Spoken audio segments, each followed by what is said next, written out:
So, hope seems to be slowly fading for the families of the 5 miners trapped close to a kilometer underground at Ekapa Mines Joint Shaft in Kimberley.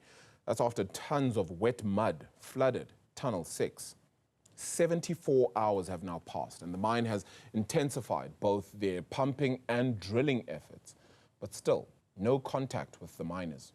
Ntokozo Khumalo has been following developments the entire week, joining us live now. Ntokozo, we understand the community had a vigil, as we've been speaking about a little bit earlier on, and their pleas and their cries are certainly for just as great and intensive an effort as possible in order to find their loved ones.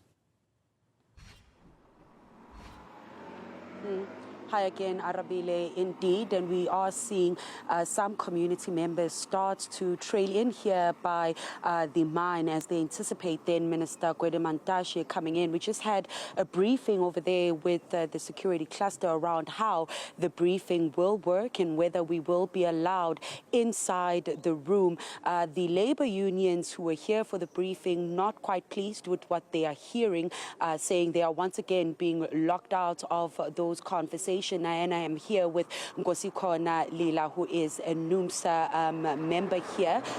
Nkosikhona, thank you so much for talking to us. Now, we just had the briefing by the company here. They're saying there'll be 2 briefings, but unions will not be allowed in that briefing as a stakeholder. From NUMSA's point of position, NUMSA's position, what does that say to you? No, thank you so much. We must indicate as NUMSA that we are a stakeholder here first. We are a union organizing the majority of the workers employed in this establishment. And of course, we are going to form part of whatever proceedings. Whenever the minister is here, we are going to form part. And we are going to also necessitate the fact that the media is there to capture whatever that is actually transpiring. There is nothing or whatsoever that will ever hinder us from being part of those proceedings. As I've indicated, that we are a stakeholder. We are organizing a majority of members here, and we are going to form part. We are going to continue engaging them, but eventually we will be forming part of the process. And have they been communicating with you as the union in terms of the status of what is happening here? Because we understand this rescue mission is complicated by a lot of things. Water levels increasing by 10 meters a day since Tuesday. The state of the miners, have you really been getting that consistent and transparent communication from the mine? Yes, they are a bit hostile to the entire scenario, but we were able to meet with the department, the DMRE, yesterday, whom they briefed us as to what happened from the day 1 up until so far. We are informed and we are monitoring the situation. We were not going to come here and display any kind of propaganda. What we want is that the rescue team must work on making sure that those workers are rescued from underground. And perhaps before I let you go, if you could just help our viewers understand some of the challenges that is faced here in this mining community. Kimberley, one of the oldest diamond mining towns in the country, but a lot of challenges that are faced by the workers and community when it comes to the companies here. Help us understand what challenges the DMRE really should be helping to solve in this mining community.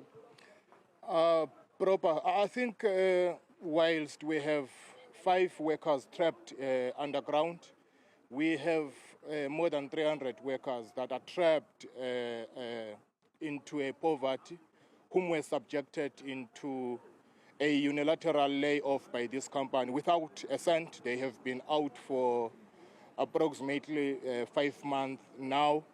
And of course, when a group of them resisted the unilateral changes that were imposed by the company, they were dismissed. We're sitting here with approximately 80 members of NUMSA whom were dismissed by the company for refusing to be subject to a layoff that was imposed to them unilaterally. You can look at the state of the town of Kimberley. This is the oldest mine ever in the history of South Africa. We would have expected that Kimberley is the one of those cities that are well developed, but you can look at the status of this town. These people are just here to extract minerals, exploit members, and eventually perish with, a huge amount of money on their disposal. Mr. Lila, thank you so much for talking to us. We will catch up when we go inside for those briefings. As you heard, the Arabile compounded issues, specifically with Ekapa Mine, which is the one remaining diamond miner in this region. So labor issues, issues of safety, which is one of the things that then the department outlined as one of their focus areas when they come here to check in whether the company actually followed the safety and security protocols that ensure that miners are safe, whether production carried on regardless of the complications of the rescue efforts. So in about an hour and a half or so, we are then expecting Minister Gwede Mantashe to come in. All the security sweeps have been done a little bit earlier on, and we did see also police being part of those sweeps. And if we are allowed into the mine, that we will then give a sense of